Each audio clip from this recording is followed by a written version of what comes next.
કોલકાતાની ઘટનાને પગલે હારીજ શહેરની તમામ હોસ્પિટલ સજ્જડ બંધ રાખી તબીબોએ ન્યાય માટે માંગ કરી। હારીજ સમી શંખેશ્વરના તબીબોએ સજ્જડ જડબે સલાક રાખી ન્યાય સાથે ડોક્ટરોની સુરક્ષા માટે માંગ કરી છે। કોલકાતા મેડિકલ કોલેજમાં જુનિયર મહિલા ડોક્ટર પર દુષ્કર્મ અને હત્યાની ઘટનાને મામલે ગુજરાતભરની તમામ હોસ્પિટલ તથા ડોક્ટર એસોસિએશનના ઘેરા પ્રત્યાઘાતો પડ્યા છે, જેના સમર્થનમાં હારીજ સમી શંખેશ્વર સહિત 40થી વધારે હોસ્પિટલ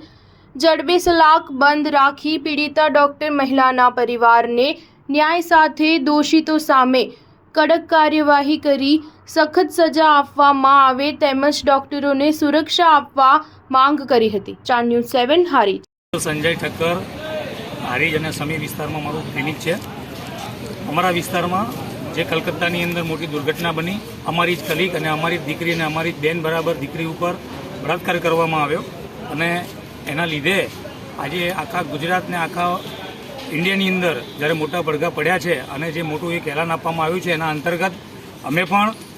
આની સપોર્ટમાં હારીજ સમી અને શંખેશ્વર વિસ્તારના દરેક દવાખાના બંધ કરવાનો નિર્ણય લેવામાં આવ્યો છે। દીકરી, એના મા બાપ જ્યારે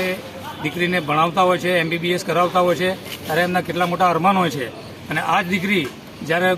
હોસ્પિટલની અંદર જોબ માટે જાય છે ત્યારે જોબ માટેની જગ્યા પણ એની સુરક્ષિત નથી, ત્યારે હવે બીજી બેન દીકરીઓને પણ હોસ્પિટલની અંદર કેવી રીતે નોકરી કરવી તો એક મોટો પ્રશ્ન ઊભો થયો છે અને સમાજ સેવા કરતા ડૉક્ટરો અને ખાસ કરીને ડૉક્ટર બહેનો માટે સુરક્ષિત જગ્યા નથી અને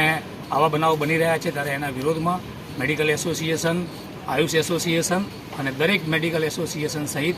દરેક લોકોએ બંધ રાખવાનો નિર્ણય લીધો છે અને એમાં હારીજ સમી શંખેશ્વર વિસ્તાર પણ જોડાયો છે।